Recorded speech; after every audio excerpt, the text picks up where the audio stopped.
وللذين كفروا بربهم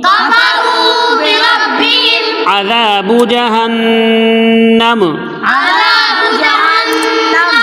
وبئس المصير إذا ألقوا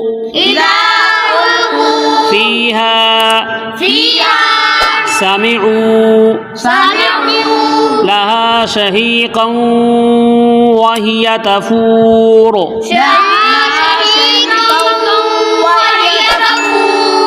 تكاد تميز من الغيظ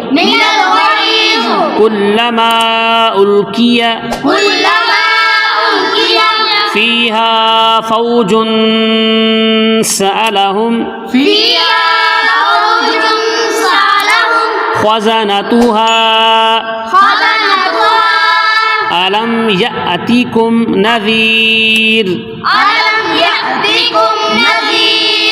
قالوا بلى قد جاءنا نذير فكذبنا وقلنا ما نزل الله من شيء إن أنتم إلا